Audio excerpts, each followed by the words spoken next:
Every weekend I wake up and if I don't have a family event or something like that to go to, I have to figure out what exactly I'm going to work on. So, I got the skid steer over there. That needs tons of work. The bucket needs a bunch of stuff welded. Needs some fluids changed. I got to suck all the leaves out of the chassis and clean it up because it's full of gunk. And then I got the Massey. I got to do some hoses and stuff on that as well. And then I got all my Sears tractors, and I got the house that always needs something. So what do? You pick up another project. And this is a first for me. I'm not really a Cub Cadet guy, but this one literally fell in my lap. So let's go check it out. Now, from what I know, I'm not a big Cub Cadet guy, but I think this is like a 65 or a 66 model 122. It has a 12-horse K301 Kohler in it. And when I got it, the front wheels were completely flat. The tires, it didn't have a carburetor. It didn't have a coil. It didn't have an air cleaner. And the rear tires are going flat too, but I did want to try to get it running. This tractor, I know enough about these to know that if you see that little thing there that says creeper, they're worth at least getting running and driving. And to be perfectly honest, I kind of like these little machines. I like the simplicity of them. It does have a mechanical clutch. Mine does not work. The throwout bearing is completely gone. And the clutch, clutch material looks like it's completely delaminated. It's all really crappy too. So this thing needs a little bit of work too. But I did spend about an hour and a half the other night looking it over, put a coil on it, put a carburetor on it, and I got it running, and it runs pretty good. This thing's been sitting I don't know how many years. I just have the idle fixed on the carburetor, but it runs really good. Doesn't smoke too much. It smokes a little bit. Some of it's coming off the belt, I think, for the starter generator. Some of it's from the exhaust. But it runs really good. Might get it in the garage. Sounds like my Onen's about to run out of gas. Or it's just running normally.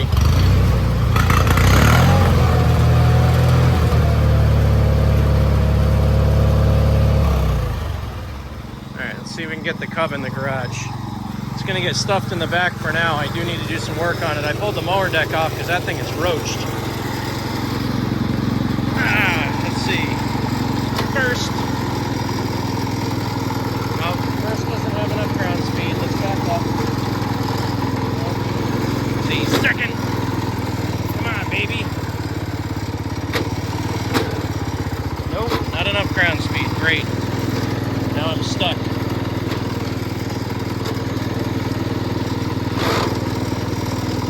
I know Cub guys are just freaking out. I'm jamming it in gear, but I don't have a choice right now. Come on! Alright, stand by.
Oh, the tiller's hitting the back wheel.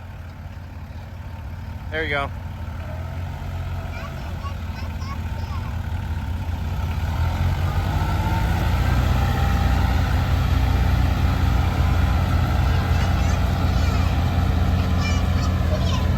Good job.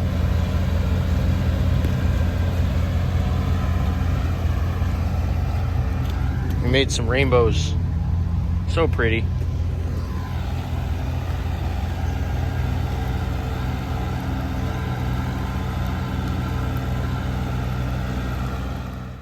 I'm pretty sure it's going to start raining here any minute if it's not already sprinkling, but I just wanted to try unbolting this control panel and taking it off to look at it, because right now none of the gauges work. Ooh, there's no glass in my fuel gauge. That's nice. And right now I'm pretty sure the ignition switch is only set up as a 2-position kill switch, so it's probably just hooked to ground, which runs down through this lovely wiring harness to shut off the engine. And oops, this is hooked up to my start switch, which is active all the time. So the power does not run through the ignition switch to this start switch down to the starter. This thing is always active, and this is just a kill switch. So I need to look at what's going on inside there. And oh man, the sky looks really cool. But it's getting cooler as time goes on here, so I don't want to spend too long outside. I just want to get a quick look at this and probably put it back on. Well, to be perfectly honest, this is worse than I thought. A lot of the wires are disconnected. There's been a mouse nest in here, or a couple of them. There's cut wires. There's stuff just hanging out in the middle of nowhere. I don't know what is going to be savable in here. I'm probably just going to have to figure out what wires are... Oh, crap. Everything's unplugging. So, probably just going to have to figure out what wires go where and rewire this whole stupid thing. Pulling out the crappy dead gauges as I go and putting in just like a temperature gauge, I don't know, temperature, oil pressure, maybe if I can get the gas gauge to work. But what a mess. I hate mice. Well, with the amount of chewed up wiring in here, I'm surprised anything works. Even the ignition, turning this on and off, and the starter switch, because those wires are chewed up. And there's a bunch of random crap in here that's not connected to anything. That was the ground for the hour meter, so that's probably why the hour meter's not working. This gray wire that comes up here goes down to the battery, so that's my hot lead going to my ignition switch, and it got unplugged, so I don't really know where it goes. So I'm going to have to do some investigation. Well, through chasing wires back, what I got down to is this double gray wire right now is run to the hot lead on the battery for power to the ignition. It was jumped off to that momentary switch that went to the starter button. I have the starter solenoid wire, which is an orange wire, and an ignition wire, which is black. And I'm going to see if this works. Just enough to start and shut the machine off. That's all I need for right now. And I wanted to have a keyed ignition switch so I can stop using a screwdriver. Trying to do this with one hand is not easy. I don't want to screw it in until I know it's working. Come on. Come on. Oh, I heard a click, like a solenoid. Let's see. Come on. Oh, nice. Well, it starts. And it shuts off. Excellent. So my ignition works. That's the first thing in fixing all of this crap. That's good to know. My ignition works now. Well, that escalated quickly. This started out as one of those, I can see like a 18-inch long by 3-inch tall rock sticking out of the ground. And yeah, I've dug a massive hole trying to get it out. Because once you wreck your lawn, I mean, why stop at just trying to roll it over? I mean, at that point, you might as well try to commit and get it out. But that rock is almost as big as my bucket, and I am destroying the cutting edge on an already fragile bucket.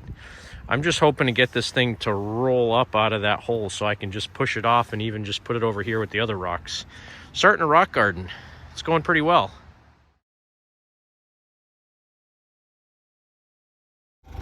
Well, this just goes to show you, all I could see from this rock was about this much, like 3 inches from the top of it.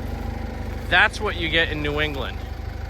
That little guy, that's nothing compared to that. That is bigger than the bucket. I'm not sure I'm going to be able to get that one into the woods, so it might end up in the rock garden over here by the pine tree that I also need to take down. But holy crap. Skid steers rule. It took me a while. I should have had a big excavator to do this, but now I get to fill all this in. Yeah. Well, I almost ran out of luck. This is soup. Over here by my garage, there's standing water right in there. and I sunk the skiddy all the way down to the belly pan. But luckily, it's got a good back curl on the bucket, so I was able to scooter right along down by the pallets, destroyed all those, which don't care because they're just pallets. Almost went through my garage door, actually hit it, and then I was able to drive out. But ugh, what a mess. That's all right. That's what equipment's for. I can clean it up. Get rid of all these pallets, dump them out in the woods. My plan was actually to go behind my garage with the skid steer and clean up some of this underbrush. But I got stuck. So I'm going to wait till it dries up a little bit and start up a little bit further and go back and then come down maybe. So, yippee. Well, I think I might have beat on my skid steer a little harder than I thought last time around, because that tire's off the rim, completely flat. So I might be doing a tire today. And I completely broke the piece that locks the bucket onto the quick attach. So yeah, I got to do some maintenance before I get to doing any fun today. I think they already tried to extend the life of this tire a couple of times. Got a whole bunch of patches in it, and it was tubed. Oh, that was a piece of cake. These things are so stiff, they're really easy to get on and off. Now I just got to clean the rim up and put the new tire on there. Woohoo! Well, of course, the things I need to do, I'm not doing, and instead I took the bucket off my skid steer. So these little notches here, those are supposed to fit in with a round peg that's in the bucket. This one you can tell has been broken off, and they put a really thin piece of angle iron in there to catch the bucket, which ironically this side kind of still worked. This side, they had put a heavier piece of angle iron in there, but I broke it off last week completely. So what I did was actually get some 3/4 inch ID pipe, like black pipe or galvanized, not galvanized, but black pipe.